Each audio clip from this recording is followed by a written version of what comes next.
சில பேரை இப்படி சொல்றது உண்டு, அடுத்தவங்களை அனுசரித்து நடந்துக்க தெரியல, அவன் என்ன சார் மனுஷன் அப்படிம்பாங்க. சக மனிதர்களோட எப்படி பழகிறது அப்படின்னு தெரியாததுனாலேயே பல பேர் இன்னைக்கு சங்கடப்பட்டுக்கிட்டு இருக்கிறாங்க. வசதி வாய்ப்பெல்லாம் சரியாக இருக்கும், ஆனால் வாழ்க்கை சரியாக இருக்காது. இன்னொருத்தர்கிட்ட எப்படி பேசுறது பழகிறதுங்கிறது தெரியாததுனால தான் இந்த அவஸ்தை. சரி, இந்த அவஸ்தை இல்லாமல் வாழறது எப்படி?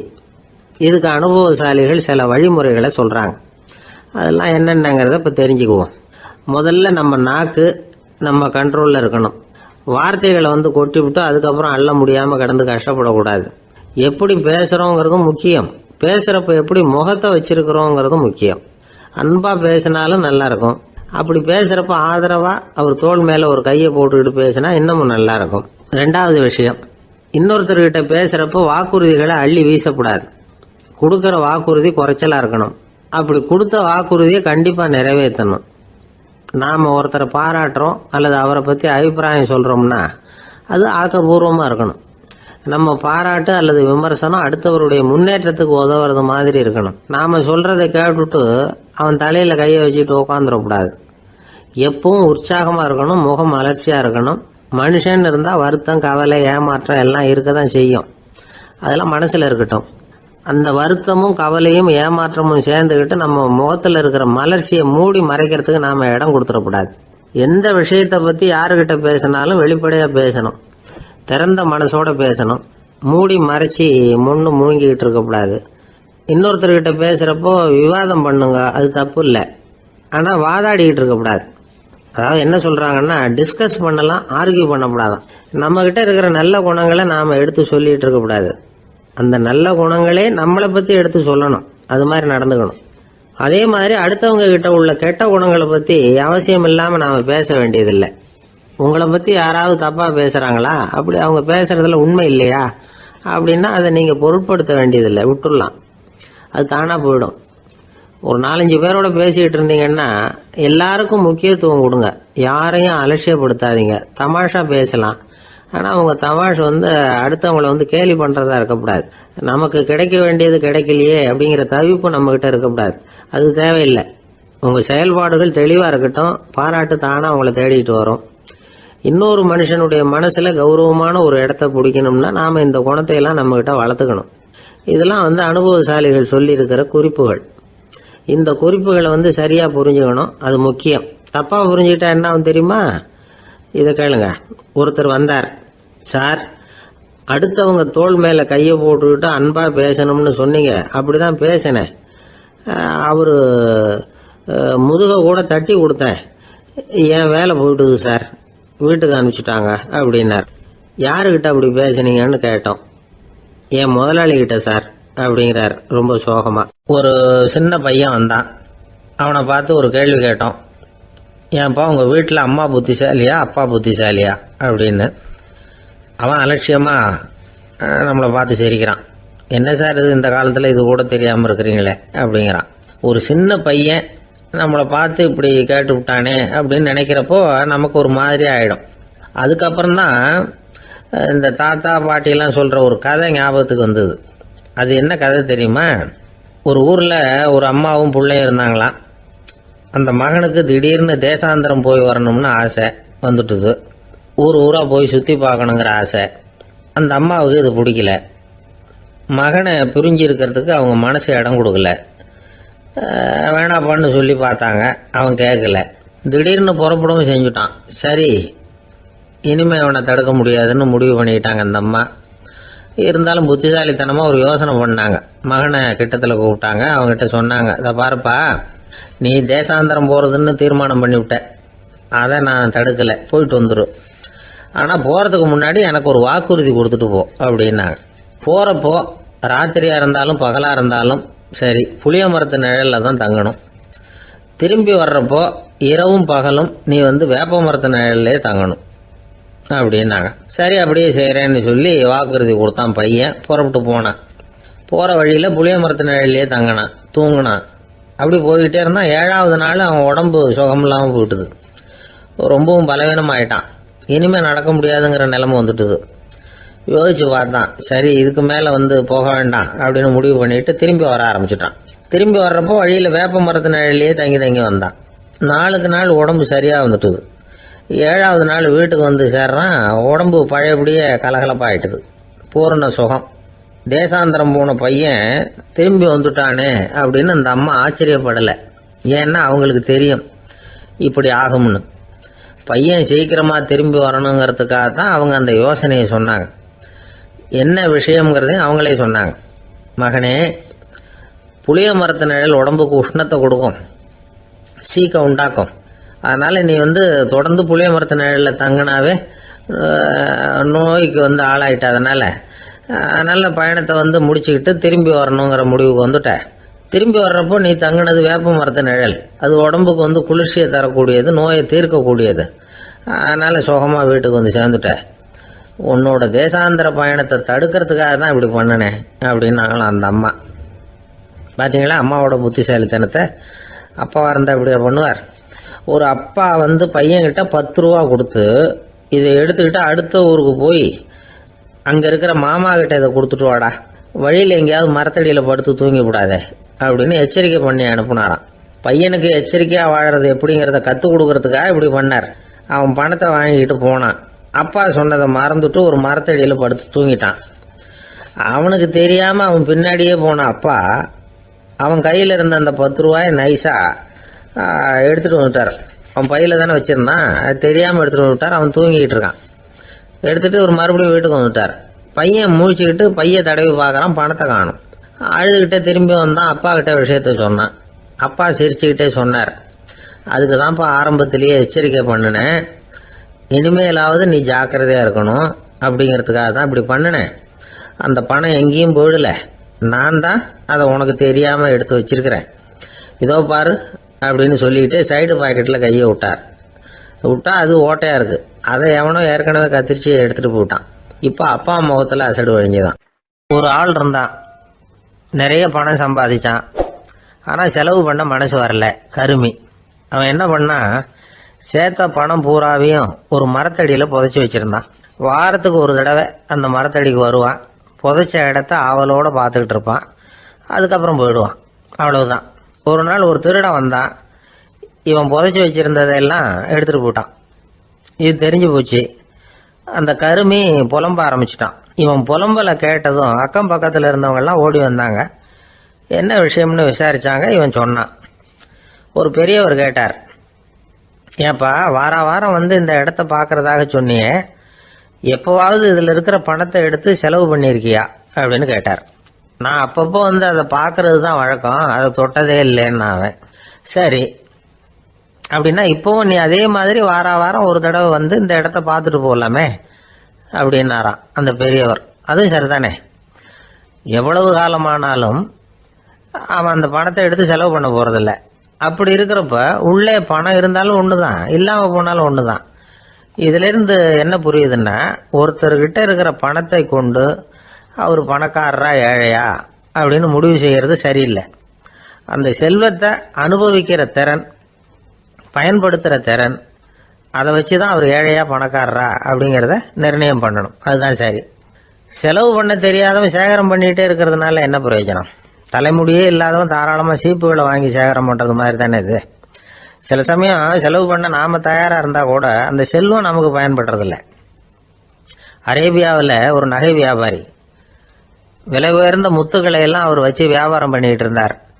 அவர் ஒரு சமயம் ஒரு பாலைவனம் வழியாக போயிட்டு இருக்கிறார் ஒட்டகத்தில். அப்போது திடீர்னு கடுமையான புயல் வீச ஆரம்பிச்சுட்டுது.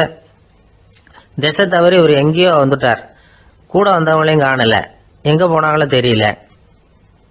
இவர் ரொம்ப பயந்து போய் அங்கே எங்கேயுமா அலைஞ்சு திரியிறார். வழியே தெரியல.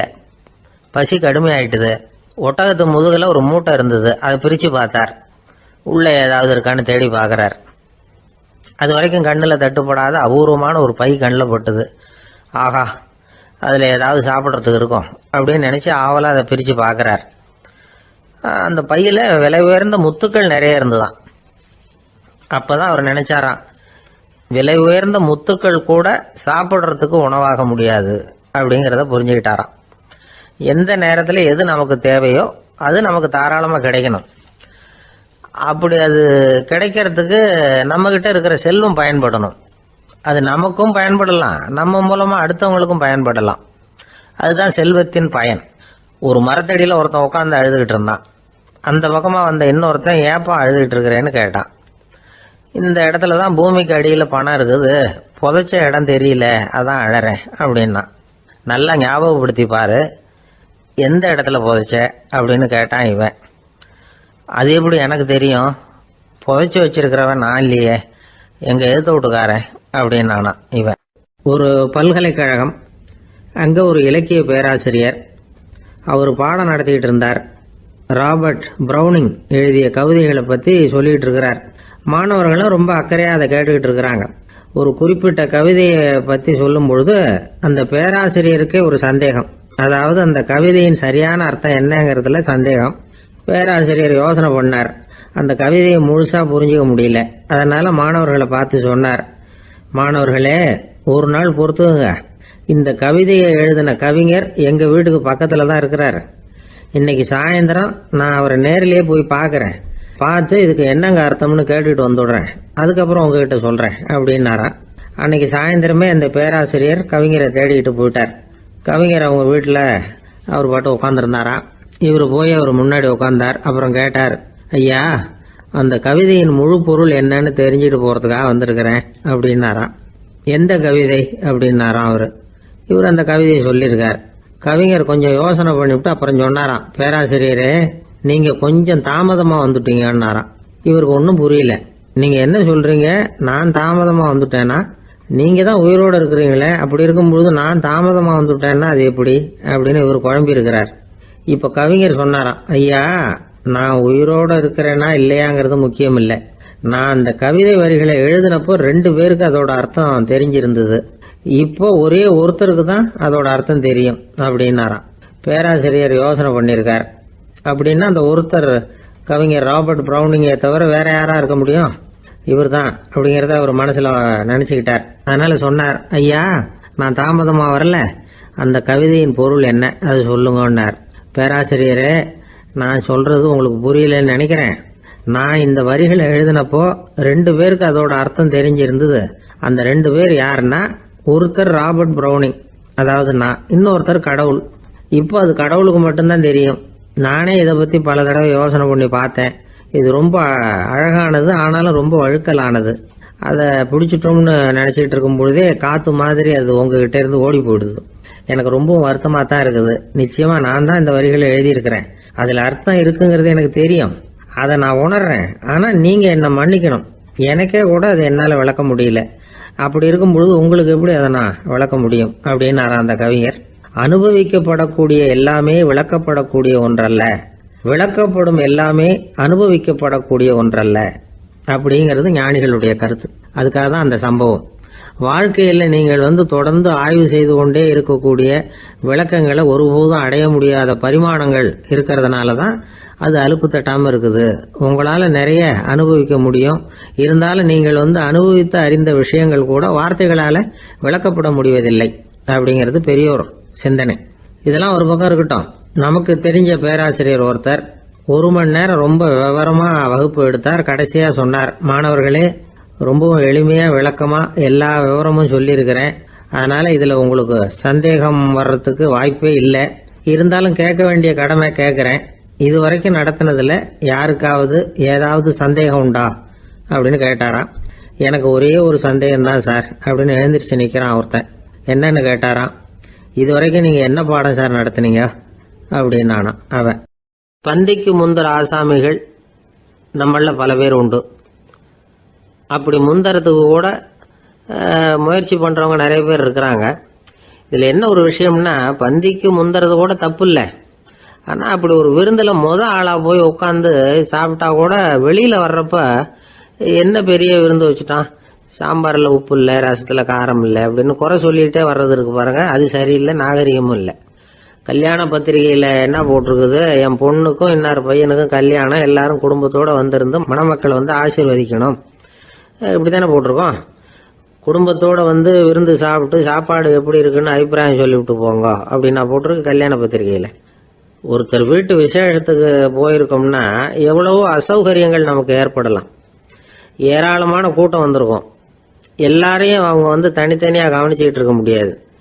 நாம தான் அனுசரித்து நடந்துக்கணும். நாமளா போய் வாழ்த்த வேண்டியவங்களை வாழ்த்தி விட்டு சேரணும். அதை விட்டுட்டு பத்திரிக்கை கொடுத்தானேன்னு போனேன், கவனிப்பே சரியில்லை அப்படின்னு புலம்பிக்கிட்டு இருக்கக்கூடாது. ஒரு விருந்துக்கு போனால் அங்கே எப்படி நடந்துக்கணும் அப்படிங்கிறத பற்றி கூட அனுபவசாலிகள் சில விவரங்கள்லாம் சொல்லியிருக்கிறாங்க. இந்த காலத்தில் கல்யாணம், பிறந்த நாள், அது இதுன்னு நிறைய விருந்துகள் நடக்குது. அதெல்லாம் எதுக்காக? மனித உறவுகளை வளர்த்துக்கிறதுக்காக தான், வேற எதுக்கு? ஒரு விருந்துக்கு போனால் அமைதியாக பொறுமையாக போய் உக்காரணும். அடித்து பிடிச்சிக்கிட்டு இடத்த பிடிக்க போகிறேன் அப்படின்னு நிற்கக்கூடாது. முதல் பந்தி நடந்துக்கிட்டு இருந்தால் அது முடிஞ்சு இலை எடுத்து சுத்தம் பண்ணதுக்கு அப்புறம் போய் உட்கார்றது தான் நாகரீகம். இலை எடுக்கிறதுக்கு முன்னாடியே அங்கே போய் உட்காந்தா நல்லா இருக்காது. நீங்கள் சாப்பிட்டுட்டு உட்காந்துருக்கீங்களா, சாப்பிட்றதுக்கு உட்காந்துருக்கீங்களா, பார்க்குறவங்களுக்கு சந்தேகம் வந்துடும். அதே மாதிரி இலையில எல்லா ஐட்டமும் பரிமாறினதுக்கு அப்புறம் சாப்பிட ஆரம்பிக்கணும். ஒவ்வொரு ஐட்டமாக வைக்க வைக்க நாம் பாட்டுக்கு எடுத்து உள்ளே தள்ளிகிட்டே இருந்தோம்னா எதை வச்சோம் எதை வைக்கலன்னு பரிமாறினவரே குழம்பி போயிடுவார். ஏன்னா எப்போ பார்த்தாலும் இலை காலியாகவே இருக்கும். சாப்பிட்றப்போ உங்கள் சாப்பாட்டையே நீங்கள் கவனிக்கணும். அடுத்தவங்க இலையில என்ன இருக்குது, பக்கத்தில் இருக்கிறவர் எதை அதிகமாக சாப்பிட்றார், இதெல்லாம் நமக்கு என்னத்துக்கு? எல்லாரும் சாப்பிட்டு முடிக்கிற வரைக்கும் பொறுமையாக இருக்கிறது தான் நல்லது. நீங்கள் மட்டும் திடீர்னு பாதியில் எழுந்திரிச்சு பக்கத்தில் இருக்கிறவங்களுக்கு சங்கடமாக இருக்குமேங்கிறதெல்லாம் யோசிக்காமல் நீங்கள் பாட்டு எழுந்திரிச்சு போகக்கூடாது. பக்கத்தில் உள்ளவங்க உங்களை எழுந்திரிக்க சொன்னால் எழுந்திரிச்சு போகலாம். விருந்துகளில் சாப்பாட்டை வீணாக்கிறதே ஒரு நாகரிகமாக போட்டுது. இந்த காலத்தில் சாப்பாட்டுக்கே கஷ்டப்பட்டுக்கிட்டு பல பேர் இந்த உலகத்தில் இருக்கிறப்போ சாப்பாட்டை வீணாக்கிறது எவ்வளவு பெரிய மோசங்கிறத நினச்சி பார்க்கணும். வேணுங்கிற அளவுக்கு கேட்டு வாங்கி சாப்பிட்றது தான் முறை. விருந்தில் இந்த பஃபே அப்படின்னு சொல்லி ஒரு முறை சொல்கிறாங்கல்ல, அதாவது உணவு வகைகளையெல்லாம் பொதுவாக ஒரு இடத்துல வச்சுடுறது, நமக்கு தேவையானதை நாமே எடுத்துட்டு ஒரு தட்டில் போட்டுக்கிட்டு சாப்பிட வேண்டியது. இதில் கூட சில பேர் தேவைக்கு அதிகமாக எடுத்து போட்டுக்கிட்டு வீணாக்குறாங்க. சில சமயம் கடைசியாக சாப்பிட போகிறவங்களுக்கு எல்லா ஐட்டமும் கிடைக்காம போகலாம். அதை போய் பெருசு பண்ணிகிட்டு இருக்கக்கூடாது. என்ன சார் இந்த அளவுக்கு கூடவா நாகரிகம் தெரியாமல் இருக்கிறோம், இதை போய் பெருசாக சொல்ல வந்துட்டீங்களே அப்படின்னு நினைக்கலாம். ஒருத்தர் 2 பேருக்கு இந்த விவரம் தேவைப்படலாம். அவங்க காதலையும் இது விழட்டுமேங்கிறதுக்காக தான் இது. ஒரு பெரிய கல்யாண விருந்து நடந்துக்கிட்டு இருந்தது. விருந்து மண்டபத்து வாசலில் ஒருத்தர் நின்றுக்கிட்டு வர்றவங்களையெல்லாம் ரொம்ப மரியாதையாக வணங்கி உள்ளே அனுப்பி வச்சுக்கிட்டு இருந்தார். எப்படி தெரியுமா? வர்றவங்க கையெல்லாம் பிடிச்சி முத்தம் கொடுத்து அதுக்கப்புறம் உள்ளே அனுப்பி வச்சுக்கிட்டு இருந்தாராம். கூட்டம்லாம் முடிஞ்சதுக்கப்புறம் அவர்கிட்ட போய் கேட்டிருக்கிறாங்க, சார் நானும் எவ்வளவோ விருந்துகளுக்கு போயிருக்கிறேன், இருந்தாலும் இவ்வளவு மரியாதையாக வர்றவங்க கைக்கெல்லாம் முத்தம் கொடுத்து வரவேற்கிறத இங்கே தான் பார்க்குறேன் அப்படின்னு சொன்னாங்க. அதுக்கு அவர் சொன்னார், அட போங்க சார், நான் முத்தம் கொடுக்கல, முந்தின பந்திக்கு சாப்பிட்டவங்களே அடுத்த பந்திக்கும் வர்றாங்களான்னு மோந்து பார்த்து அனுப்பி வச்சுக்கிட்டு இருந்தேன் அப்படின்னார். ஒருத்தன் எப்படி நடந்துக்கிறாங்கிறத வச்சு தான் அந்த ஆள் எப்படிங்கிறத நாம் முடிவு பண்ணுறோம். ஆளுமைன்னு சொல்கிறோம்ல, அதுக்கு சூழ்நிலைகளை ஆளுகின்ற தன்மை அப்படின்னு விளக்கம் கொடுக்குறார் ஒரு உளவியல் நிபுணர். சரி, ஒரு மனிதனுடைய ஆளுமையை உருவாக்குகிற விஷயங்கள் என்னென்ன? பிறப்பு, வளர்க்கப்பட்ட விதம், படிப்பு, நண்பர்கள், சமுதாயம், இப்படி நிறைய உண்டு. ஆளுமையின் அடிப்படையில் சில மனநோய்கள் உண்டாகுது. அதெல்லாம் என்னென்னங்கிறத தெரிஞ்சு வச்சுக்கிட்டோம்னா நம்ம கூட இருக்கிறவங்கள அடையாளம் கண்டுபிடிக்கிறதுக்கு அது ரொம்ப உபயோகமாக இருக்கும். ஃப்ரெனாய்டு ஆளுமை அப்படின்னு ஒன்று. இந்த கோளாறு உள்ளவங்க எப்படி இருப்பாங்க தெரியுமா? அதிக உணர்ச்சி, சந்தேகம், பொறாமை இதெல்லாம் அதிகமாக இருக்கும். வளைஞ்சு கொடுக்க மாட்டாங்க. அடுத்தவங்களோட இணக்கமான உறவு இருக்காது. அவங்க செய்கிற தப்புக்கெல்லாம் அடுத்தவங்களை குறை சொல்லிகிட்டு இருப்பாங்க. இது ஒரு ரகம். அடுத்தது ஸ்கிசாய்டு ஆளுமை அப்படின்னு சொல்கிறாங்க. இந்த கோளாறு உள்ளவங்க அடுத்தவங்களோட பழக கூச்சப்படுவாங்க. சின்ன வயசுலேயே இது ஆரம்பமாயிடுது. பகல் கனவுலேயே சஞ்சரிப்பாங்க. அவங்களுடைய விரோதம், கோபம் இதை கூட வெளியில் காட்டிக்க முடியாமல் இருப்பாங்க. இவங்களுக்கு அகமுகம், பிரச்சனைகள்லேருந்து ஒதுங்கி எதுலேயும் ஈடுபாடு இல்லாதவங்களாக இருப்பாங்க. இப்படி ஒரு ரகம். அடுத்தது சைக்ளோதமிக் ஆளுமை அப்படின்னு சொல்கிறாங்க. அது என்னென்னா, உணர்ச்சிகளில் ஏற்றத்தாழ்வு அதிகமாக இருக்குமா. சில சமயம் பார்த்தா மகிழ்ச்சியாக இருப்பாங்க, சில சமயம் சோகமாக உட்காந்துருப்பாங்க. அவங்க மனநிலைக்கு தகுந்த மாதிரி சமூக நிகழ்ச்சிகளில் பங்கெடுத்துக்குவாங்க. இன்னொரு வகை என்னென்னா எண்ணப்பீடிகை ஆளுமை அப்படின்னு பேர் வச்சிருக்கிறாங்க. அதுக்கு இவங்களுக்கெல்லாம் கரெக்டாக இருக்கணும், எல்லாம் சட்டத்திட்டம், இதுலேயும் ஒரு ஒழுங்குமுறை, இப்படி எதிர்பார்க்குற மனோபாவம். இவங்க எதிர்பார்ப்புக்கும் அரண்முறைக்கும் மற்றவங்க கட்டுப்படணும்னு நினைப்பாங்க. இந்த நிலைமை நீடிச்சா என்ன ஆகும் தெரியுமா? அலைக்கழிக்கிற எண்ணங்கள் திரும்ப திரும்ப ஒரே செயலை செய்ய தூண்டுற மன தளர்ச்சிக்கு ஆளாயிடுறாங்க.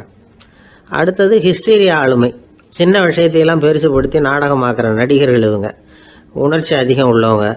இவங்க மன எழுச்சியில் பக்குவமின்மை, குழந்தைத்தனம், முதிர்ச்சியின்மை எல்லாம் இருக்கும். தன்னலம் மிக்க குணம். பிறர் தன்னை மட்டுமே கவனிக்கணும்னு நினச்சி செயல்படுறது, இதெல்லாம் இவங்க அடையாளம். அடுத்த ரகம் எப்படின்னா வளர்ச்சியற்ற ஆளுமைன்னு சொல்கிறாங்க. அடுத்தவங்களோட இணங்கி போக முடியாதவங்க, அறிவு, மன எழுச்சி, சமூக உறவு இதில் எல்லாம் போதுமான வளர்ச்சியையும் நிறைவையும் பெற முடியாதவங்க. இவங்களால வாழ்க்கையில் முன்னேற முடியாது. பிச்சைக்காரங்க, குற்றவாளிகள் இவங்ககிட்டெல்லாம் இது மாதிரியான ஆளுமை அதிகமாக இருக்குமா. அடுத்தது என்னென்னா சோர்வுடைய ஆளுமை. எதுலேயும் உற்சாகம் இல்லாமல் சோர்ந்து போயிருப்பாங்க. அதுக்கெல்லாம் நமக்கு வலிமை இல்லைப்பா அப்படின்னு சொல்லிட்டு இருப்பாங்க. சின்ன விஷயங்களுக்கெல்லாம் அதிர்ச்சி அடையிறது, வாழ்வின் சுவையை அனுபவிக்க முடியாதவங்க. இன்னொரு ரகம் இது கொதித்தெழும் ஆளுமைங்கிறாங்க. எதுக்கு எடுத்தாலும் ஆத்திரம், குரோதம், வன் செயல் இதுலெல்லாம் ஈடுபாடு இப்படி உள்ளவங்க. நத்தை வகை ஆளுமை அப்படின்னு ஒன்று. அடுத்தவங்க மேலே விரோதம் இருக்கும், அடிக்கணுங்கிற எண்ணம் இருக்கும். ஆனால் அதை அப்படியே வெளியில் காட்டாமல் அதே சமயம் அமைதியான முறையில் வெறுப்பை வெளிக்காட்டுற ரகம். இவங்கெல்லாம் பேசாமல் கம்முன்னு இருந்துக்கிட்டே நினைச்சதை நிறைவேற்றிக்கிடுவாங்க. முன்ஜாக்கிரதை ஆளுமை அப்படின்னு ஒரு ரகமா. பாதுகாப்பின்மை, சந்தேகம், முழுமையின்மை, அறவேக்காட்டுத்தனம் இந்த மனப்போக்கு அதிகமாக இருக்கிறதுனால அகம்பாவம், புடிவாதம், எச்சரிக்கை எல்லாம் அளவுக்கு மீறி இருக்கும். இதுவரைக்கும் நாம் பேசிக்கிட்டு இருந்த ஆளுமை பண்புகள் அளவுக்கு அதிகமாக போயிட்டுதுன்னா ஆளுமை கோளாறுகள் ஏற்படும். அதன் அடிப்படையில் மனவியாதிகள் வருமா. அதனால் இணக்கமான எல்லாரும் விரும்புகிற இயல்பான ஆளுமையை பெறுவதற்கு நாம் முயற்சி செய்யணும் அப்படிங்கிறது மனோதத்துவ நிபுணர்களுடைய ஆலோசனை. ஒருத்தர் ஒரு மனோதத்துவ டாக்டரை தேடிட்டு வந்தாராம். டாக்டர், எனக்கு மனசில் ஏதோ வியாதி, ஆளுமை கோளாறு, அதாவது எனக்கு சீக்கிரமாக செத்து போனால் தேவையில்லைன்னு தோணுது அப்படின்னாராம். உடனே அந்த டாக்டர், சரி அப்படின்னா இங்கேயே இருங்க, நான் வைத்தியம் பார்க்குறேன் அப்படின்னாராம். ஒருத்தர் முகத்தை தொங்க போட்டுக்கிட்டு ஒரு மாதிரியாக வந்தார். என்ன விஷயம்னு விசாரித்தேன். என்னுடைய நண்பன் ஒருத்தங்கிட்ட கருத்து வேறுபாடு, இனிமேல் நமக்குள்ளே எந்த சம்மந்தமும் வேணாம்னு நட்பை முறிச்சிட்டு வந்துட்டேன்னா. நண்பர்கள்னு இருந்தால் கருத்து வேறுபாடு வரத்தான் செய்யும்னு. கருத்து வேறுபாடு வராமல் இருக்கிறதுக்கு ஏதாவது வழி உண்டா அப்படின்னு கேட்டாங்க. அதை பற்றி நிபுணர்கள் சில யோசனைகளை சொல்லியிருக்கிறாங்கன்னு. முதல் விஷயம் என்னென்னா, உங்கள் நண்பனுக்கு ஒரு செய்தி சொல்லணும்னா அதை நீங்களே நேரடியாக சொல்லுங்கள், அல்லது உங்கள் கைப்பட கடிதம் எழுதுங்க. அதாவது நேரடி தொடர்பு முக்கியம். அதை விட்டுட்டு இன்னொருத்தர் மூலமாக நண்பர்களுக்கு செய்தி அனுப்புனா நீங்கள் சொல்கிற செய்தி அப்படியே போய் சேராது, அது சேதமாயிடும். கூட்டி குறைச்சி சொல்லிவிடுவாங்க, அது குழப்பத்தில் கொண்டாந்து விட்டுரும். இது ஒரு யோசனை. ரெண்டாவது யோசனை என்னென்னா, நீங்கள் ஒரு நல்ல காரியத்தை செய்யும் பொழுது உங்கள் நண்பரையும் சேர்த்துக்குங்க, அவருக்கும் அதில் ஒரு ஈடுபாட்டை உருவாக்குங்க. மூணாவது யோசனை, நம்ம பக்கத்தில் இருக்கிற நண்பர் மகிழ்ச்சி அடைகிற மாதிரி ஏதாவது செய்யணும். சின்ன சின்ன செயல்களாக இருந்தாலும் பரவாயில்ல, அவர் நமக்கு எதுவும் செய்யலையே, நாம் எதுக்கு செய்யணும் அப்படின்னு நினச்சிக்கிட்டு இருக்கக்கூடாது. நாலாவது யோசனை என்னென்னா, உங்களுக்கு ஒரு பிரச்சனையா அல்லது உங்கள் நண்பருக்கு ஒரு பிரச்சனையா, எதுவாக இருந்தாலும் 2 பேரும் சேர்ந்து உட்காந்து ஆலோசனை பண்ணுங்கள். நம்ம யோசனையும் கேட்கப்படுதே அப்படிங்கிற நினைப்பே அவருக்கு ஒரு மன நிறைவை உண்டாக்குமா. 5வது யோசனை, உங்கள் நண்பர் ஏதோ ஒரு காரியத்தை செய்கிறார், நீங்கள் உடனே அவசரப்பட்டு நீ செய்கிறது தப்புன்னு தீர்ப்பு சொல்லக்கூடாது. அவர் அதை செய்யறதுக்கான நியாயங்கள் எவ்வளோ இருக்கும், அதை புரிஞ்சுக்கிறதுக்கு முயற்சி பண்ணணும். 6வது யோசனை, உங்கள் நண்பர் என்ன சொன்னாலும் அதை பொறுமையாக கேளுங்க. அவர் சொல்கிறத புரிஞ்சுக்கணும், அவர் சொல்ல விரும்புகிறத புரிஞ்சுக்கணும், அவர் சொல்ல முடியாமல் தவிக்கிறதையும் புரிஞ்சுக்கணும். இப்படி 3 விதமாகவும் அவரை புரிஞ்சுக்கிட்டு அதுக்கு தகுந்த மாதிரி செயல்படணும். 7வது யோசனை என்னென்னா, உங்கள் நண்பர் உங்ககிட்ட ஏதோ ஒரு கருத்தை சொல்கிறார், அது உங்களுக்கு பிடிக்கல, அதுக்காக உடனே நீ சொல்கிறது சரியில்லை, நான் ஒத்துக்க மாட்டேன் அப்படின்லாம் மறுத்துக்கிட்டு இருக்கக்கூடாது.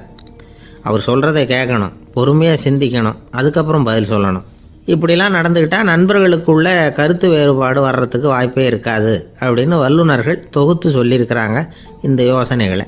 எனக்கு தெரிஞ்ச சில நண்பர்கள் உண்டு, அவங்களுக்குள்ளேயும் கருத்து வேறுபாடுகள் வராமல் இருக்கிறதுக்கு சில நுட்பங்களை கையாளுறது உண்டு. ஒருத்தர் சொன்னார், அந்த டாக்டர் சின்ன வயசுலேருந்து என் கூட பழகினவர், நாங்கள் 2 பேரும் இணை பிரியாத நண்பர்கள்.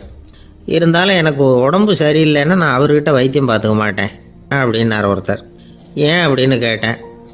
எங்கள் நட்பு கெட்டுப்படக்கூடாது இல்லையா, அதனால தான் அப்படின்னார் இவர். ஒரு சிகை அலங்கார கூடம். ரொம்ப சுறுசுறுப்பாக எல்லாரும் வேலை செஞ்சுக்கிட்டு இருக்கிறாங்க. முடிவெட்டிக்க வந்திருக்கிறவங்க நிறைய பேர் எல்லாரும் வரிசையாக உட்காந்துருக்குறாங்க. அந்த சமயத்தில் திடீர்னு கதவை திறந்துக்கிட்டு ஒருத்தர் உள்ளே வர்றார். அவர் ஒரு பெரிய மனிதர். அவரும் முடிவெட்டிக்கிறதுக்காக தான் உள்ளே வந்திருக்கிறார். அவரை பார்த்த உடனே அங்கே வரிசையில் உட்காந்துருந்தவங்க எல்லாரும் எழுந்திரிச்சு அவர்கிட்ட வந்துட்டாங்க. அவரை சுற்றி நின்றுக்கிட்டாங்க. எப்படி இருக்கிறீங்க, நல்லா இருக்கீங்களா அப்படின்னு விசாரிக்க ஆரம்பிச்சிட்டாங்க. எல்லாம் முடிஞ்சதும் வந்தவர் கேட்டார், வரிசையில் கடைசியாக இருக்கிறவர் யார் அப்படின்னு கேட்டார். ஏன்னு கேட்டாங்க. நான் அதுக்கு அடுத்தபடியாக உட்காரணும், அதுக்காக தான் கேட்குறேன் அப்படின்னார். உடனே அங்கே இருந்தவங்கெல்லாம் என்ன சொன்னாங்க தெரியுமா? நீங்கள் வரிசையில் காத்திருக்கக்கூடாது, நீங்கள் அரசாங்கத்தின் தலைவர், உங்களுக்கு நேரம் முக்கியம், அதனால் நீங்கள் முன்னாடி போங்க அப்படின்னு சொன்னாங்க. ஆனால் அதை அவர் கேட்கல. தோழர்களே, உங்களுடைய கருத்துக்கு ரொம்ப நன்றி. எல்லாரும் வரிசையாக தான் வரணும், அதுதான் முறை. வரிசையில் வரணுங்கிற நடைமுறையை நானும் பின்பற்ற விரும்புகிறேன். நாம் எல்லாரும் சமமானவர்கள் அப்படின்னார். இப்படி சொல்லிவிட்டு வரிசையில் கடைசியாக இருந்த ஒரு நாற்காலியில் போய் உட்காந்துக்கிட்டார். தன் சட்டை பையில் இருந்த ஒரு செய்தித்தாளை எடுத்தார், படிக்க ஆரம்பிச்சிட்டார். ஆனால் அங்கே இருந்தவங்களால இதை பார்த்துக்கிட்டு சும்மா இருக்க முடியல. ஒருத்தர் எழுந்திரிச்சு வந்தார். ஐயா, இப்போ என்னுடைய முறை வந்திருக்குது, நான் தான் போக வேண்டிய முறை. உங்களை இங்கே காத்திருக்க வைக்கிறத விட ஒரு 5 ஆண்டுகளுக்கு கூட நான் முடிவெட்டிக்காமே இருந்துட முடியும் அப்படின்னார். அவர் மறுபடியும் சொன்னார், ஐயா, நீங்கள் வரிசை முறையை தாண்டி போக விருப்பப்படல, சரி, ஆனால் என்னுடைய முறையை மாற்றி கொடுக்கறதுக்கு எனக்கு முழு உரிமை இருக்குது. இதுக்கு பதிலாக உங்களுடைய கடைசி இடத்த நான் எடுத்துக்கிறேன், இதை நீங்கள் மறுக்க முடியாதுன்னார். அங்கே இருந்த மற்றவங்களும் இதை ஒரு மனசாக வற்புறுத்த ஆரம்பிச்சிட்டாங்க. அந்த பெரிய மனிதர் பார்த்தார், சரின்னு கடைசியாக ஒத்துக்கிட்டார். அவர் யார் தெரியுமா? அவர் தான் மாவீரர் லெனின். ரஷ்யாவில் கிரெம்ளின் சிகை அலங்கார கூடத்தில் தான் இது நடந்தது. எல்லாரும் இந்நாட்டு மன்னர்கள்னு வாயளவில் பேசுகிறதுல என்ன பிரயோஜனம்? நாம் எல்லாரும் சமங்கிறத நடைமுறையில் கடைபிடிச்சி காட்டினவங்க கொஞ்சம் பேர் தான். அவங்களில் ஒருத்தர் தான் லெனின். வரிசையில் நின்று வர்றதுங்கிறது ஒரு சிறந்த பண்பு, உயர்ந்த பண்பு. இன்றைக்கி பல இடங்களில் அது நமக்கு தேவைப்படுது. ஒரு ரேஷன் கடை வாசல், கடை திறக்கிறதுக்கு முன்னாடியே எல்லோரும் வரிசையில் நின்றுட்டாங்க. கடைசியாக வந்த ஒருத்தர் க்யூவில் முன்னாடி போகிறதுக்கு முயற்சி பண்ணுறார். ஏற்கனவே நின்றுட்டு இருக்கிறவங்க அவரை முன்னாடி போகிறதுக்கு விட மாட்டேங்கிறாங்க. கடைசியாக போய் நில்லையா அப்படின்னு எல்லாரும் கத்துறாங்க. அது அவர் காதில் வாங்கலை. முண்டி அடிச்சுக்கிட்டு முன்னாடி போகிறதுக்கே முயற்சி பண்ணிகிட்டு இருக்கிறார். எல்லாரும் சேர்ந்து அவரை வலுக்கட்டாயமாக இழுத்து கொண்டாந்து பின்னாடி கொண்டு போய் நிறுத்திவிட்டு சொன்னாங்க, இதை பாருப்பா, நாங்கள் இருக்கிற வரைக்கும் நீங்கள் முன்னாடி போய் எதையும் வாங்க முடியாது, தெரிஞ்சுக்கோ அப்படின்னாங்க. இப்போ அந்த ஆள் சொன்னாராம், நான் இங்கே பின்னாடி நிற்கிற வரைக்கும் நீங்களும் எதுவும் வாங்க முடியாது அப்படின்னாராம். ஏன்னு கேட்டிருக்கிறாங்க. நான் தான் அந்த கடையை திறக்க வேண்டிய ஆள் அப்படின்னா. ஒருத்தர் ஒரு தவறு செஞ்சு விடுறாருன்னு வச்சுக்கோங்க. உடனே நீ செஞ்சது தவறு அப்படின்னு சொல்கிறது ஒரு வகை. அதுக்கு பதிலாக எது சரின்னு அவர் புரிந்து கொள்ள உதவி செய்கிறது இன்னொரு வகை. இந்த 2வது வகை இருக்குது பாருங்கள், நிர்வாக இயலில் இது ரொம்ப முக்கியம். அலுவலகத்தில் வேலை பார்க்குற ஒருத்தர் முக்கியமாக தெரிஞ்சுக்க வேண்டியது என்ன தெரியுமா? சக ஊழியர்கள்கிட்ட எப்படி பழகணும், மேலதிகாரிகள்கிட்ட எப்படி பழகணும், தனக்கு கீழே வேலை செய்கிறவங்கக்கிட்ட எப்படி பழகணும், வாடிக்கையாளர்கள்கிட்ட எப்படி பழகணும், இவங்க எல்லார்கிட்டையும் செம்மையான உறவை ஏற்படுத்திக்கிறது எப்படி, இதையெல்லாம் சொல்லிக் கொடுக்குற பாடம் தான் இன்டர் பர்சனல் ஸ்கில், திறமையான உறவு அப்படிங்கிறது. எந்த வேலையில் இருந்தாலும் சரி, இந்த உறவுகளை வளர்க்கும் திறன் உள்ளவங்க சீக்கிரம் முன்னுக்கு வந்துடுறாங்க. மற்றவங்க கிட்ட உறவை பலப்படுத்திக்கிறது எப்படி அப்படின்னு தெரிஞ்சுக்கிட்டோம்னா எந்த ஒரு தடையையும் சுலபமாக தாண்டி செய்கிற தொழிலில் முன்னுக்கு வந்துடலாம். ஹார்வர்டு பல்கலைக்கழகத்தில் ஒரு கணக்கெடுப்பு பண்ணி பார்த்தாங்களாம். பார்க்குற வேலையில் எது மாதிரி குணாதிசயம் உள்ளவங்க வேகமாக முன்னுக்கு வர்றாங்க அப்படின்னு தெரிஞ்சுக்கிறதுக்காக இந்த கணக்கெடுப்பு. வெவ்வேறு துறையில் வேகமாக முன்னுக்கு வந்திருக்கிற பல பேரை சந்தித்து இந்த சர்வேயை நடத்தியிருக்கிறாங்க. அவங்க கண்டுபிடிச்சி சொல்லியிருக்கிற உண்மை என்ன தெரியுமா? ஒருத்தர் ஒரு வேலையில் இருந்தால் அது சம்பந்தப்பட்ட சப்ஜெக்ட் பற்றிய அறிவு 35% இருந்தால் போதுமா. ஆனால் உறவுகளை வளர்க்கக்கூடிய திறன், இன்டர் பர்சனல் ஸ்கில்லு 65% வேணும். இப்படி உள்ளவங்க சீக்கிரம் முன்னுக்கு வந்துடுறாங்களாம். அதனால் ஒருத்தருக்கு வேலை சரியாக புரியலைன்னா கூட விவரமாக மற்றவங்கக்கிட்ட பழகிறது எப்படின்னு புரிஞ்சால் போதும், அவர் முன்னுக்கு வந்துடலாம். அலுவலகங்களில் மட்டும் இல்லை, எல்லா இடங்கள்லையும் இது ரொம்ப முக்கியம். வீட்டுக்குள்ளேயும் இது ரொம்ப முக்கியம், வீட்டுக்கு வெளியேயும் இது முக்கியம். அடுத்தவங்க கிட்ட பழகிறது எப்படிங்கிறத தெரிஞ்சுக்காதவன் வாழ்க்கையில் முன்னேற முடியாது. இன்றைக்கி ஆயுதங்களால் காயப்படுத்தி கொள்ளுகிறவர்களை விட வார்த்தைகளால் காயப்படுத்தி கொள்ளுகிறவர்கள் தான் அதிகம். பெரியவங்க என்ன சொல்கிறாங்க தெரியுமா? நீங்கள் இந்த பூமியில் பிறந்ததன் அர்த்தம் பூர்த்தி ஆகணும்னா அடுத்தவங்களுக்கு உதவி பண்ணுங்க. அடுத்தவங்களுக்கு உதவி செய்ய முடியாவிட்டால் கூட பரவாயில்லை, ஆனால் யாரையும் புண்படுத்தி விடாதீங்க அப்படின்னு சொல்கிறாங்க. எனக்கு தெரிஞ்ச ஒருத்தர் ஒரு அலுவலகத்தில் வேலை பார்க்குறார். அவர் சொல்லுவார், எனக்கு இந்த இன்டர்பர்சனல் ஸ்கில் ரொம்ப அதிகம் சார். சக ஊழியர்கள்கிட்ட ரொம்ப சுமூகமாக நடந்துக்குவேன். என் கூட வேலை பார்க்குற ஒருத்தருக்கு ஏதாவது ஒரு கஷ்டம்னா அந்த சமயத்தில் அவர் செய்ய வேண்டிய வேலையை நான் செஞ்சிருவேன் சார் அப்படிம்பார். நான் அவர்கிட்ட சமீபத்தில் அப்படி ஏதாவது செஞ்சுருக்கீங்களா அப்படின்னு கேட்டேன். செஞ்சுருக்கேன் சார். போன வாரம் புதன்கிழமை ஆஃபீஸில் என் பக்கத்து சீட்டுக்காரருக்கு வயிற்று வலி. உடனே நான் மெடிக்கல் லீவ் போட்டுவிட்டு எங்கள் வீட்டுக்கு போயிட்டேன் சார் அப்படின்னார். ஒரு சீன தேசத்து அரசர் இருந்தார். அவருக்கு வயசாயிட்டுது. அவருக்கு அடுத்தபடியாக அவருடைய புள்ள பட்டத்துக்கு வரணும், ஆட்சி பொறுப்பை ஏற்றுக்கணும். ஒரு நல்ல தலைவனுக்கு இருக்க வேண்டிய பண்புகள்லாம் தன்னுடைய மகனுக்கு இருக்கணும்னு விரும்பினார் அந்த அரசர். அதனால் இளவரசனை பக்கத்தில் இருந்த ஒரு குரு கிட்ட அனுப்புனார். இளவரசன் அவர்கிட்ட போய் சேர்ந்தான். அந்த குரு என்ன பண்ணார் தெரியுமா? இவனை பார்த்து சொன்னார், இதை பாருப்பா, நீ என்ன பண்ணுற, இப்போவே பக்கத்தில் இருக்கிற காட்டுக்கு போ, நடு காட்டில் போய் ஒரு இடத்துல உட்காந்துக்கோ. அங்கே என்னென்ன சத்தம்லாம் உன் காதில் விழுதுன்னு கவனித்து கேளு. உன் காதில் விழுந்த ஓசைகள் என்னென்னங்கிறத என்கிட்ட வந்து சொல்லு, அதுதான் எனக்கு தெரியணும், உனக்கு வேலையும் அதுதான் அப்படின்னு சொல்லி அனுப்பி வச்சுட்டார். இளவரசன் காட்டுக்கு போனான். குரு சொன்னபடியே ஒரு இடத்துல உட்காந்து கவனித்து கேட்டான். அதுக்கப்புறம் குருக்கிட்ட திரும்பி வந்தான். என்னென்ன சத்தம்லாம் கேட்ட அப்படின்னு கேட்டார் குரு. குருவே, காட்டில் நான் பறவைகள் சத்தம்லாம் கேட்டேன், மிருகங்களின் ஓசையையும் கேட்டேன், இதை தவிர இடி மின்னல் மழை இதுகளோட சத்தத்தையும் கேட்டேன் அப்படின்னா. குரு யோசனை பண்ணார், நீ இன்னமும் சரியாக கேட்கல, அதனால் மறுபடியும் காட்டுக்கு போ, கொஞ்ச நாள் தங்கியிருந்து கேட்டுட்டு வா அப்படின்னார். இளவரசனுக்கு ஒன்றும் புரியல. இருந்தாலும் குருவின் கட்டளையாச்சே, மறுக்க முடியுமா? உடனே அவன் மறுபடியும் காட்டுக்கு போனான். ஒரு இடத்துல உட்காந்தான். கொஞ்ச நேரம் உன்னிப்பாக கவனித்து கேட்டான். சில நாள் கழித்து குருக்கிட்ட திரும்பி வந்தான். குருவே, இந்த தடவை சில துல்லியமான சத்தங்களை எல்லாம் கேட்டான்.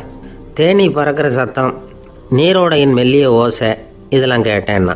குரு சிரித்தார். நீ மறுபடியும் காட்டுக்கு போ, இன்னும் சில நாள் அங்கே இரு, முழுமையாக கவனமாக கேட்டுட்டு வா அப்படின்னு சொல்லி அனுப்பி வச்சுட்டார். இளவரசனுக்கு குழப்பம் அதிகமாயிட்டுது. ஒன்றுமே புரியல. மறுபடியும் காட்டுக்கு போனான். மௌனமாக ஒரு இடத்துல உட்காந்துட்டான். அப்படியே தியானத்தில் ஆழ்ந்துட்டான். சில நாளில் அவனுக்கு இதுவரை கேட்காத ஓசைகள்லாம் கேட்க ஆரம்பிச்சிட்டுது. இதைத்தான் நான் கேட்கணும்னு என்னுடைய குரு எதிர்பார்த்துருக்கிறாருங்கிறத புரிஞ்சுக்கிட்டான். உடனே குருக்கிட்ட ஓடனான். குருவே, இந்த தடவை காதுகளுக்கு கேட்க முடியாத சில ஓசைகளை கூட என்னால் உணர முடிஞ்சுது. பூ மலருகிற ஓசை, சூரியனால் பூமி சூடாகிறப்போ எழுகிற ஓசை, காலை பனித்துளி இந்த புல்லுலாம் குடிக்கிற ஓசை, இது எல்லாம் என்னால் நல்லா கேட்க முடிஞ்சுது அப்படின்னா. குருவுக்கு இப்போ தான் திருப்தி ஏற்பட்டு தான். இளவரசனை பார்த்து சொன்னார், இதை பாருப்பா, இப்போ தான் நாட்டை ஆளுகிற தகுதி உனக்கு வந்திருக்குது அப்படின்னு சொல்லி அதுக்கு விளக்கமும் கொடுத்தாராம். எந்த அரசன் தன்னுடைய மக்களின் இதயம் பேசுகிற மௌன மொழியை, மௌன வார்த்தைகளை கேட்குறானோ அவன்தான் ஆள தகுதி உள்ளவன். எந்த அரசன் தன்னுடைய மக்களின் உணர்ச்சிகளை உண்மையாக உணர்றானோ அவன்தான் முதன்மையான அரசன். போலி வார்த்தைகளை மட்டும் கேட்டுட்டு பல மௌன ராகங்களை காதில் வாங்கிக்காதவன் அரசனே இல்லை. எந்த நாட்டில் எப்போ ஒரு அரசன் தன்னுடைய மக்களின் உணர்ச்சிகளை கேட்க மறுக்கிறானோ அன்னையிலேருந்தே அந்த நாடு அழிய தொடங்குது அப்படின்னு அர்த்தம். இதுதான் அந்த குரு இளவரசனுக்கு போதிச்சது. வாயால் பேசுகிறத மட்டும் கேட்டு ஏமாறக்கூடாது, உணர்ச்சிகளையும் கேட்குறதுல தான் மனப்பக்குவம் உண்டாகும். மக்கள் உணர்ச்சிகளை புரிந்து கொள்ளாத அரசர்கள் நீடிச்சிருக்க முடியாது. அது மாதிரி நாடுகளில் அடிக்கடி குழப்பம் தான் உண்டாகும். அப்படி இருந்தால் அடிக்கடி ஆட்சி மாறிக்கிட்டு இருக்கும். அப்படிப்பட்ட ஒரு தேசம், அங்கே ஒரு சிறைச்சாலையில் 3 கைதிகள் பேசிக்கிட்டு இருந்தாங்க.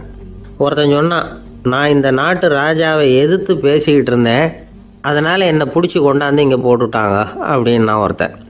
இன்னொருத்தன் சொன்னான், நான் இந்த நாட்டு ராஜாவை ஆதரித்து பேசிக்கிட்டு இருந்தேன், அதனால் என்னை பிடிச்சி கொண்டாந்து இங்கே தள்ளிவிட்டாங்க அப்படின்னா.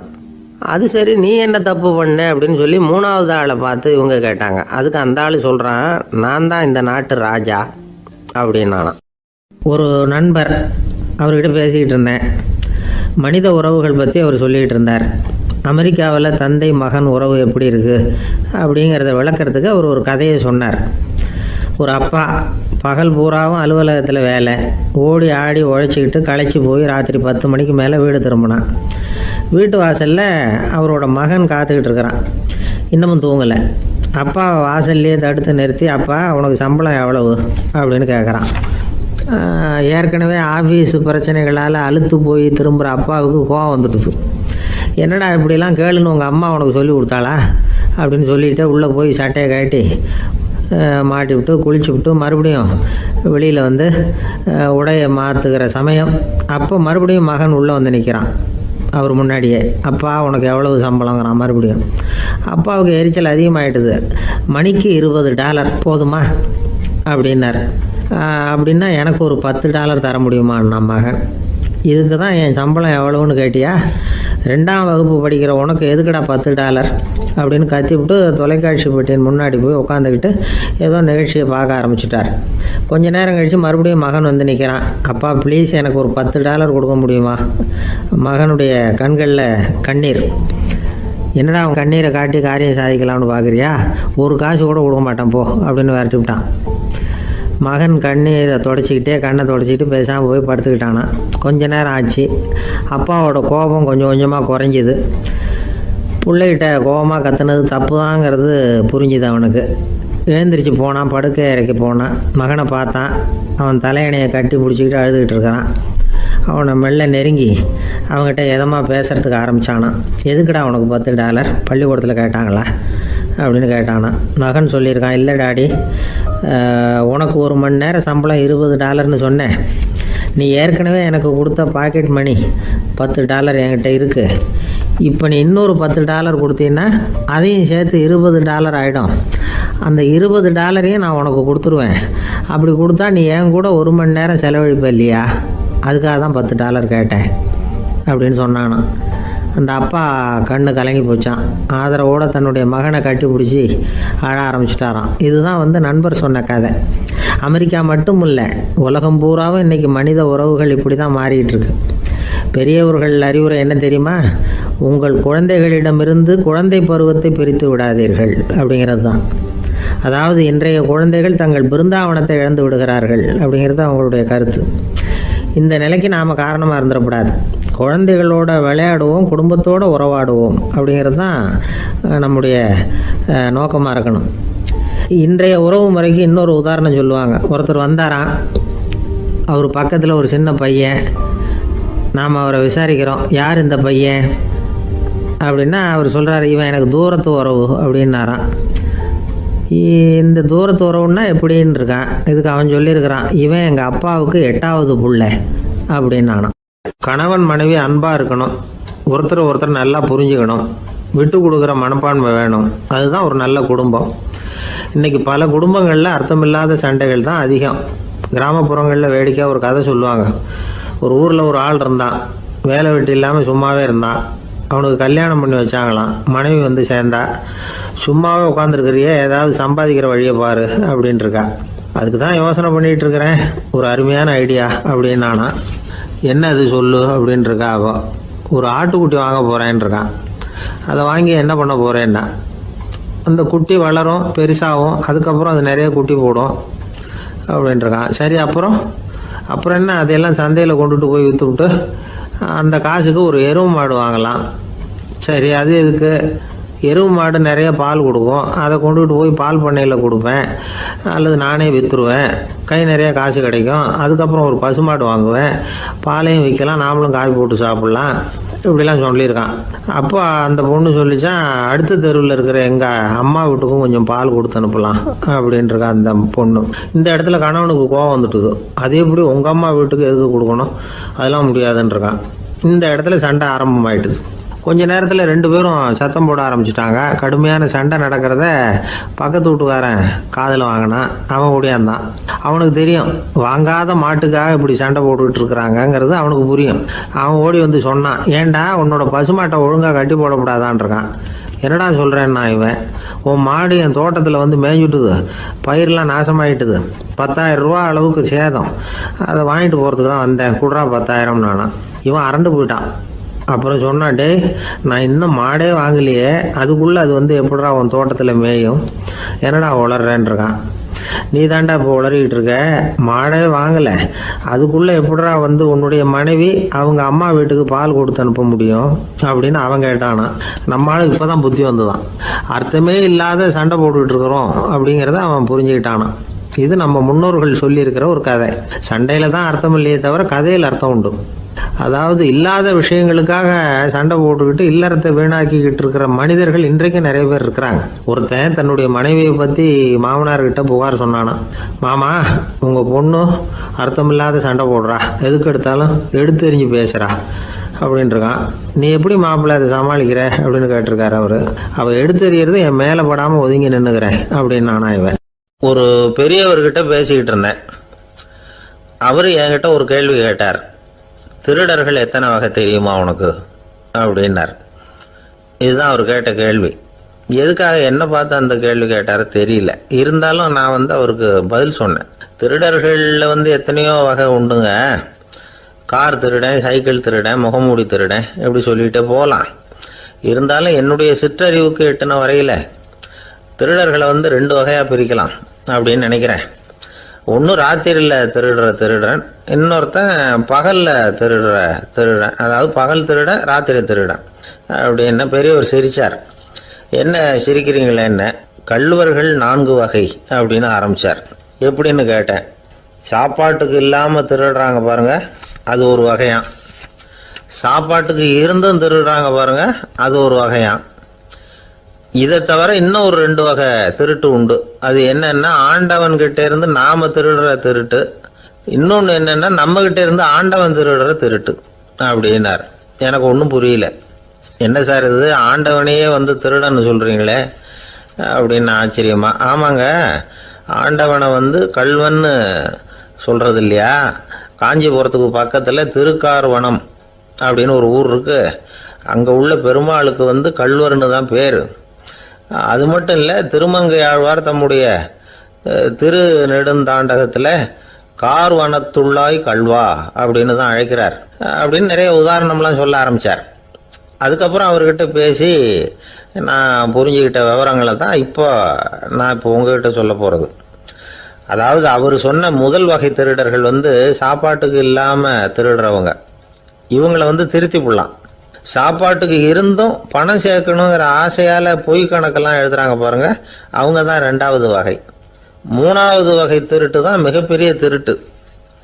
இறைவனுக்கு சொந்தமானதை நம்முடையதுன்னு நினைக்கிற திருட்டு. எது இறைவனுக்கு சொந்தமானது அப்படின்னா ஆத்மா. பகவானுக்கு சொந்தமான ஆத்மாவை நம்முடையதுன்னு நினைக்கிறது தான் அந்த மாபெரும் திருட்டு. இதுக்கு பேர் தான் ஆத்மாபகாரமா. சரி, இதுக்கு பரிகாரம் என்ன? எல்லாம் இறைவனுடையது, நமக்கு ஒன்றும் இல்லை அப்படின்னு நினைக்கிறது தான் இதுக்கு பரிகாரம். இதெல்லாம் இருக்கட்டும். 4வது திருட்டு ஒன்று சொன்னோம்ல, ஆண்டவன் நம்மகிட்ட இருந்து திருடுறது. அது எப்படி? ஆண்டவனை கல்வன்னு சொல்கிறாங்க, அது சரி. அவர் என்னத்தை திருடினார்? இப்போ இன்னொருத்தருக்கு சொந்தமான ஒன்றை எடுத்து வச்சுக்கிறது தான் கள்ளத்தனம். ஆனால் ஆண்டவன் எடுத்துக்கிட்டோம்னா இருக்கிறது எல்லாமே அவனுக்கு சொந்தம். அப்படி இருக்கிறப்போ அவரை எப்படி கல்வன்னு சொல்கிறது? இது என்ன புரியாமல் இருக்குதே அப்படின்னு சொல்லி பார்த்தா அதுக்கும் விளக்கம் சொல்கிறாங்க அவங்க.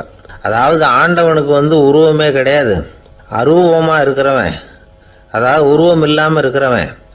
அப்படி உள்ள பகவான் நம்மளை மாதிரி உருவத்தில் இருக்கிறான். நம்மளை மாதிரியே கையை காலு மூக்கெல்லாம் இருக்குது ஆண்டவனுக்கு. இந்த உருவம் நம்மகிட்ட இருந்து திருடினது தானே. அவன் தன்னுடைய உண்மையான திருமேனியை நமக்கு காட்டாம, அதாவது தரிசனம் கொடுக்காம இருக்கிறது கள்ளத்தனம் தானே. அதனால தான் இதுவும் ஒரு பெரிய திருட்டு, இருக்கிறதுலே மிகப்பெரிய திருட்டு அப்படிங்கிறார்.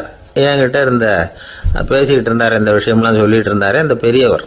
அதாவது திருட்டை ஆன்மீக நோகத்தில் அவர் பார்க்குறார்.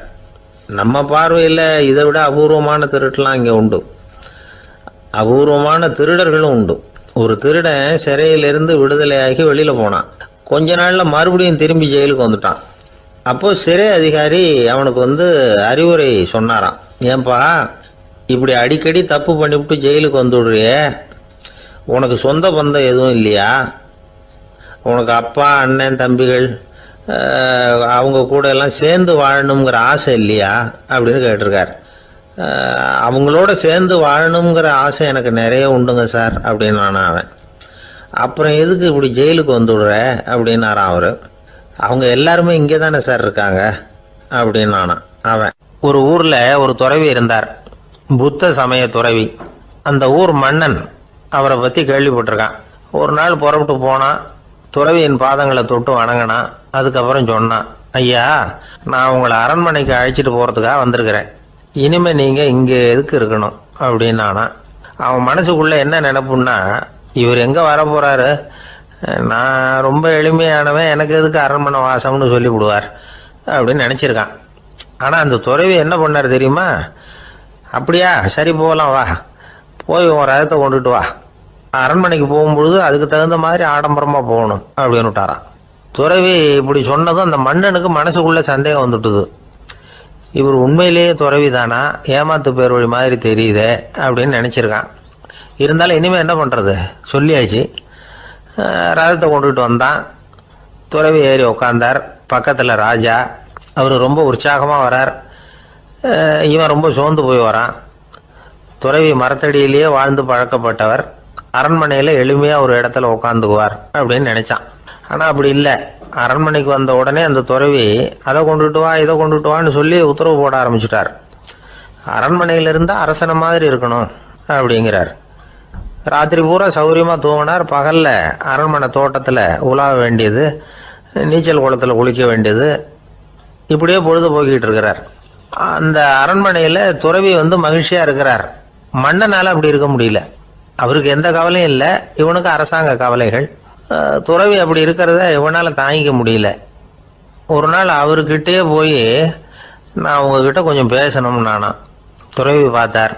நான் இந்த அரண்மனைக்கு வரும்பொழுதே நீ என்னமோ என்கிட்ட கேட்கணும்னு நினைச்ச, ஏன் காலதாமதம்? நீ அனாவசியமாக உன்னையே தொந்தரவு பண்ணிகிட்டு இருக்கிற, நீ கவலையாக இருக்கேங்கிறது எனக்கு புரியுது. நான் மரத்தடியில் இருந்தப்போ கூட என்னை அடிக்கடி சந்திச்சுக்கிட்டு இருப்பேன், ஏதாவது விளக்கம் கேட்கறது உண்டு. இங்கே வந்த பிறகு என்னை சந்திக்கிறது கூட அபூர்வமாக போயிட்டுது. நீ இப்போ என்ன கேட்க போறேங்கிறது எனக்கு தெரியும், இருந்தாலும் கேள் அப்படின்னாராம். வேற ஒன்றும் இல்லைங்க, இப்போ உங்களுக்கும் எனக்கு என்ன வித்தியாசம்? 2 பேரும் அரண்மனையில் தான் இருக்கிறோம். நீங்கள் மகிழ்ச்சியாக இருக்கிறீங்க, நான் அப்படி இருக்க முடியல. இவ்வளவுக்கும் நீங்கள் முன்னாடி இருந்தது மாதிரி இல்லை. தினமும் தங்க தேர் கேட்குறீங்க, உயர்தரமான ஆடைகள் அணிகிறீங்க, சுவையான சாப்பாடு. இப்படி இருக்கிறப்போ உங்களுக்கும் எனக்கு என்ன வித்தியாசம்? இதுதான் மன்னனுடைய கேள்வி. இதுக்கு பதில் சொல்கிறேன், என் கூட புறப்பட்டு வா, இந்த நகரத்துக்கு வெளியில் போவோம் அப்படின்னு சொல்லி அரசனை கூப்பிட்டுக்கிட்டு ஊர் எல்லைக்கு சேர்ந்தார் துறவி. அங்கே போய் சொன்னார், இதை பாருப்பா, இந்த இடத்த தான் தேடிக்கிட்டு இருந்தேன். இனிமே நான் திரும்பி வர போகிறதில்ல. நீ என்னோட வர்றியா, திரும்பி போறியா அப்படின்னார். நான் எப்படிங்க உங்கள் கூட வர முடியும்? என்னுடைய நாடு, என்னுடைய சொத்துக்கள், மனைவி, மக்கள் எல்லாத்தையும் விட்டுட்டு எப்படிங்க வர்றதுன்னா. இப்போ அந்த துறவி சொன்னார், இப்போ வித்தியாசத்தை தெரிஞ்சுக்கிட்டியா? நான் அரண்மனையில் இருந்தேன், எல்லா வித பொருள்களும் உடையவனாக இருந்தேன், ஆனால் எதையும் சொந்தம் கொண்டாடுறவனா இருக்கல. ஆனால் நீ அப்படி இல்லை, எல்லாத்தையும் சொந்தம் கொண்டாடிக்கிட்டு இருக்கிற. இதுதான் நமக்குள்ள வித்தியாசம் அப்படின்னு சொன்னார். அரண்மனை ஆடைகளை அப்படியே களைஞ்சார், அரசங்கிட்ட கொடுத்தார். உன்னுடைய ஆடைகளை நீயே வச்சுக்கோன்னார். அவர் பாட்டுக்கு நடந்து போனார், திரும்பியே பார்க்கல. அரசனுக்கு அப்போதான் தன்னுடைய அறியாமை விளங்குச்சான். இதிலிருந்து நாம் புரிஞ்சிக்க வேண்டியது என்னன்னா, இந்த உலகத்தில் எத்தனையோ பொருள்கள், அதையெல்லாம் முறையாக பயன்படுத்தினா மகிழ்ச்சி. அதை விட்டுட்டு அதுக்கெல்லாம் சொந்தம் கொண்டாட ஆரம்பித்தா கவலை. நம்ம ஆட்கள் சொந்தம் கொண்டாடுற விதமே தனி. ஒரு ஆள் இன்னொருத்தங்கிட்ட ஒரு கொடை கடன் வாங்கியிருந்தான், திருப்பி கொடுக்கல.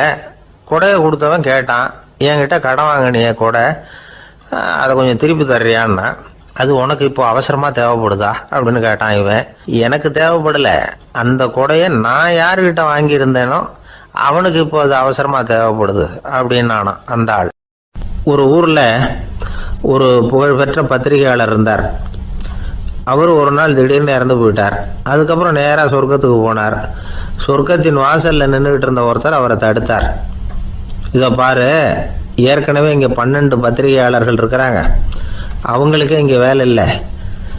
அதுக்கு என்ன காரணம்னா, சொர்க்கத்தில் திடுக்கிடும் செய்திகள்லாம் ஒன்றும் கிடையாது. அப்படி என்ன இருக்க போகுது? இங்கே எல்லாம் அது ஒழுங்காக நடந்துகிட்டு இருக்கோம். எல்லாம் ஒழுங்காக நடந்தால் பத்திரிகைகளுக்கு சுவாரஸ்யமான கொலை கொள்ளை தீ வைப்பு இது மாதிரி எதுவும் இங்கே இல்லை. ஏற்கனவே இங்கே இருக்கிறவங்க எல்லாரும் மரத்தடியில் உட்காந்துக்கிட்டு தியானம் பண்ணிகிட்டு இருக்கிறாங்க. அந்த ஒரே செய்தி தான் தினமும் இங்கே வந்துக்கிட்டு இருக்குது. அதை படிக்கிறதுக்கே இங்கே ஆள் கிடையாது. அதனால் நான் என்ன சொல்கிறேன்னா, நீ பேசாமல் நரகத்துக்கே போயிடு. அங்கே எவ்வளவோ நிகழ்ச்சிகள் நடந்துக்கிட்டு இருக்கு. அங்கே தான் அதிகமான பத்திரிகையாளர்கள் தேவைப்படுறாங்க. அங்கே உனக்கு நிறைய வேலை இருக்கும். அதை செய்கிறதில்ல நீயும் மகிழ்ச்சியாக இருக்கலாம் அப்படின்னு சொன்னாராம். அங்கே அந்த சொர்க்கத்தின் வாசலில் நின்றுக்கிட்டு இருந்தவர். இந்த பத்திரிகையாளர் அங்கேயே நின்று கொஞ்சம் யோசனை பண்ணார்.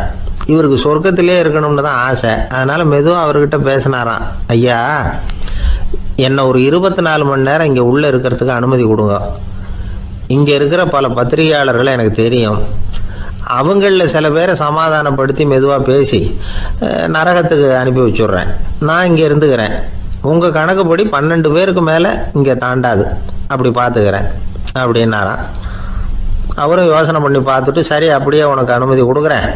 ஆனால் ஒரு விஷயம், 24 மணி நேரம் தான் அனுமதி, அதுக்குள்ளே எல்லாம் நடக்கணும் அப்படின்ட்டுருக்கார். சரின்னு சொல்லிவிட்டு இந்த பத்திரிகையாளர் உள்ளே போனார். யோசனை பண்ணார். திட்டம் போட்டு ஒரு பொருளையை கிளப்பி விட்டார். சக பத்திரிகையாளர்கள் எல்லாம் கூப்பிட்டு சொன்னாராம், இந்த பாருங்க, நரகத்தில் ஒரு பெரிய தினசரி பேப்பரை கொண்டுகிட்டு வர்றதுக்காக திட்டம் போட்டுக்கிட்டு இருக்காங்க. அதுக்கு பல அதிகாரிகள் தேவைப்படுறாங்க. நிறைய சம்பளம் கிடைக்கும். யார் யாரெல்லாம் நரகத்துக்கு போக ஆசைப்படுறாங்களோ அவங்கெல்லாம் போகலாம் அப்படின்னு ஒரு பொருளையை கிளப்பி விட்டார். 24 மணி நேரம் கழித்து வாசல் பக்கம் போனார். அங்கே இருந்தவர்கிட்ட எத்தனை பேர் வெளியேறினாங்கன்னு விசாரிச்சாராம். அப்போ அவர் இவரை, நீ வெளியே போகக்கூடாது, முதல்ல உள்ளே தான் இருக்கணும் அப்படின்னு தடுத்தாராம். அப்புறம் சொன்னாராம், நீ சொன்ன செய்தியை கேட்டதும் இங்கே இருந்த எல்லா பத்திரிகையாளர்களுமே நரகத்துக்கு போயிட்டாங்கப்பா, உள்ளே யாருமே இல்லை, அதனால் நீ உள்ளே இருக்கலாம் அப்படின்னாராம். இதை கேட்டதும் இந்த பத்திரிகையாளரே குழம்பி போயிட்டார். ஒருவேளை உண்மையிலேயே நரகத்தில் புதுசாக பத்திரிகை ஏதாவது ஆரம்பிக்க போகிறாங்களோ அப்படின்னு அவரே நினைக்க ஆரம்பிச்சிட்டாராம். அப்புறம் சொன்னாராம், ஐயா என்னை விட்டுருங்க, நான் நரகத்துக்கே போயிடுறேன், அங்கே ஏதோ விசேஷம் இருக்கணும் அப்படின்னாராம். இல்லைன்னா இத்தனை பேரும் ஒட்டு மொத்தமாக அங்கே போகிறதுக்கு சான்ஸே இல்லை, என்னை தடுக்காதீங்கன்னு கெஞ்ச ஆரம்பிச்சிட்டாராம். மற்றவங்க நம்பணுங்கிறதுக்காக ஒரு பொருளையை கிளப்பி விட்டார். கடைசியில் தானே அந்த பொருளைக்கு ஆளாயிட்டார். அதாவது பிறரை ஏமாற்றிய அவரது மனம் கடைசியில் அவரையே ஏமாற்ற ஆரம்பிச்சுட்டு பாருங்க. நீங்கள் இப்படி அடுத்தவங்களை ஏமாத்துறதுக்கு உங்கள் மனசை பழக்கப்படுத்துறீங்க, ஆனால் கடைசியில் அதனால் நீங்களே ஏமாற்றப்படுகிறீர்கள் அப்படிங்கிறது பெரியவர்களுடைய புத்திமதி. அதனால் உங்கள் மனசுக்கிட்ட ரொம்ப எச்சரிக்கையாக இருங்கோ அப்படிங்கிறாங்க. நம்ம ஆளுங்க அங்கே போய் என்ன சொல்லுவாங்கன்னா, இந்த பாரு அங்கே போகாத இங்கே போகாதேன்னு பயமுறுத்துறது உண்டு. சில பேர் அங்கே பேய் இருக்குது, பிசாசு இருக்குது அப்படின்னு பொருளையை கிளப்பி விடுறது உண்டு. இருட்டு நேரம் காட்டு வழியாக ஒருத்தன் போய்கிட்டு இருக்கிறான். அங்கே பேய் பிசாசு நடமாட்டம் இருக்கிறதாக வதந்தி. இவன் பயந்துக்கிட்டே வேகமாக போகிறான். காடு முடிஞ்சு மெயின் ரோட்டுக்கு வந்து சேர்ந்தான். அப்பாடா, ஒரு பஸ்ஸு நின்றுக்கிட்டு இருக்கு தனியாக. இருட்டில் லேசாக தெரிஞ்சுது. ஓடி போய் ஏறி உள்ளே உட்காந்துக்கிட்டான். பயந்துக்கிட்டே போனவன் அப்புறம் தான் தெரியுது உள்ள யாருமே இல்லை, டிரைவரும் இல்லை, கண்டக்டரும் இல்லை, வேற யாரும் இல்லை. இவனுக்கு பேய் பயம் அதிகமாக போட்டுது. ஏன்னா நடு ராத்திரி. இந்த நேரம் பார்த்து அந்த பஸ்ஸு தானே நகர ஆரம்பிச்சுதான். இவனுக்கு இன்னும் பயம் அதிகமாக போட்டுது. ஏன்னா டிரைவர் சீட்டு காலியாக இருக்குது, பஸ்ஸு நகருது. இவன் உடம்பு பூரா நடுங்க ஆரம்பிச்சுட்டுது. வீல்னு கத்தலாமான்னு பார்த்தான். அந்த நேரம் பார்த்து அவன் தோளில் ஒரு கை விழுந்துதான். திடுக்கிட்டு திரும்பி பார்த்துருக்குறான். அங்கே டிரைவர் நிற்கிறார். அவர் சொன்னாராம், ஏன்பா ஏற்கனவே பஸ்ஸு பிரேக்